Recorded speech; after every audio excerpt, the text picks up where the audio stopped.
अस्सलाम वालेकुम नाजरीन। ड्रामा सीरियल बिस्मिल की आज की एपिसोड काफी इमोशनल थी क्योंकि ये मूसा अपनी माँ को हमेशा हमेशा के लिए छोड़कर चला गया। एक माँ ही तो थी जो उसके सहारे पे थी और वो भी अपनी माँ के सहारे पर। रिहाम को अपने बेटे के मर जाने का बहुत गहरा सदमा लगा है और इधर तोकीर मियाँ की तो जैसे चुप्पी लग गई। कहाँ गई वो अना, कहाँ गई वो जिद। सब कुछ तो मूसा के साथ अब खत्म ही हो गया। तोकीर मियाँ अपने बेटे को दफनाने के बाद उसके कमरे में आते हैं। उसका कमरा देखकर तो वो और भी दुखी हो गए और खास ऊपर फर्श पर पड़ा हुआ वो खून देखकर। मगर अब इस पछतावे इस दुख का भला किया जो उस वक्त ना सोचा कि मेरा बेटा तो मेरा रहेगा, चाहे मैं लाख उससे अपनी जिद मनवा लूं।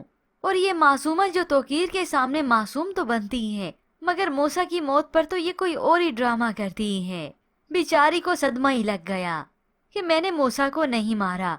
वो सब औरतें मुझे ऐसे देख रही थी जैसे मैंने दूसरी शादी करके गुनाह कर दिया। दूसरी शादी करना कोई गुनाह तो नहीं, गुनाह नहीं, मगर इस मासूमा ने जो कुछ किया, जो हथकंडे अपनाए, तोकीर को उसकी पहली बीवी और बेटे के खिलाफ भी तो इसी ने किया।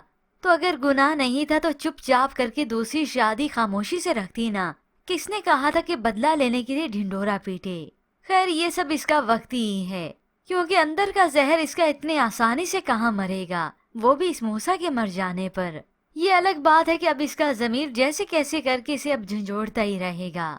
तो इधर रिहाम जिसे मेडिसिन दी गई और उसे नींद आ जाती है, मगर नींद में अचानक से उसकी आंख खुल गई जब उसके सामने मूसा आता है। मॉम, हम यहाँ पर नहीं रहेंगे, दुबई चले जाएंगे। डैड की आंखें तरस जाएंगी हमें देखने के लिए। रिहाम अपने लखते जिगर मूसा को देखकर खुश होती है और उसकी तरफ हाथ बढ़ाती है, मगर मूसा तो गायब हो गया क्योंकि ये तो सिर्फ और सिर्फ रिहाम का ख्वाब ही था। रिहाम उठती है, चीखती चिल्लाती है, पुकारती है मूसा को, मगर मूसा कहीं नहीं मिलता। मिलता है तो ये तोकीर ही जो इस बेटे का मुजरिम है। रिहाम बेगम तो उसे दो टोक कह देती हैं, तुम्हारी अटेंशन, तुम्हारा प्यार सब झूठे हैं। मैं तो मर चुकी हूँ, तुम क्यों जिंदा हो? क्योंकि इस रिहाम को ना अपनी खबर होती है ना किसी और की। मगर हाँ, तोकीर मियाँ को वैसे ही हशाश बशाश ही देखती हैं। इतना तक कि कुछ वक्त बीतने के बाद तोकीर मियाँ ऑफिस भी जाते हैं, सारे मामलात देखते हैं और कुछ प्रॉपर्टी के मामलात को भी डिस्कस करते हैं।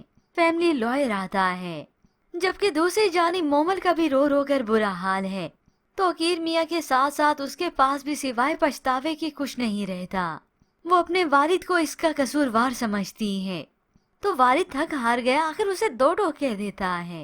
एक ऐसा इमोशनल इंसान, डिप्रेसिव इंसान, किसी का भी अच्छा शोहर साबित नहीं हो सकता था। मगर मोमल अब की बार कुछ नहीं सुनना चाहती।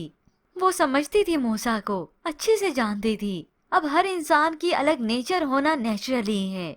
मूसा था तो था, खुद को ना बदल सका। जबकि दूसरी जानिब ये मासूमा इसी दुख में ही जी रही है और अपने जमीर से निकलती हुई आवाज को भी खामोशी करवाती है। माँ को भी कहती है, मैंने किसी का हक नहीं मारा, उसके शोहर ने ये हक मुझे दिया है।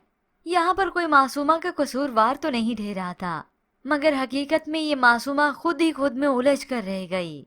मगर देखते ही देखते ये सब तो वक्त ही होगा क्योंकि ये मासूमा वापस से अपने घर जाएगी। तो कीर मियाँ इसे इसके घर ले जाएंगे, जो घर इसके नाम पर कर दिया था।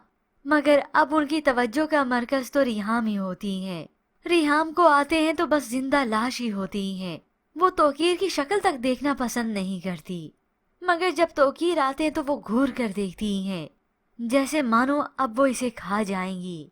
हकीकत में उसके बेटे का कातिल ही है। एक खुदगर्ज इंसान बनकर अपनी अना के बारे में ना सोचता, बाप बनकर सोचता, तो आज ये सब कुछ ना होता। क्योंकि मूसा ने डिमांड ही क्या की थी, सिर्फ और सिर्फ यही कि उसकी शादी पर शिरकत करें, और ये तो औलाद का हक ही है जो कि तोकीर मियाँ ने उससे अना में आकर छीन लिया। तो ऐसे में व्यूअर्स, क्या आपको भी दुख हुआ है मूसा की मौत का? क्योंकि ये प्रिडिक्शन तो हम बहुत पहले ही आपको बता चुके थे, और मुकम्मल कहानी की प्रिडिक्शन अगर आप जानना चाहते हैं कि इस मासूमा का क्या होगा अंजाम, तो एंड स्क्रीन पर कार्ड आपके सामने आएंगे, उस पर जाकर क्लिक कर सकते हैं, या फिर डिस्क्रिप्शन में दिए हुए लिंक पर जाकर ये वीडियो देख सकते हैं। फिलहाल आज की इस रिव्यू के मुतालिक और एपिसोड के मुतालिक हमें अपनी कीमती राय का इजहार जरूर कीजिएगा। مزید ڈراماز ریویوز کے لیے آپ دیکھتے رہیے اردو ٹی وی۔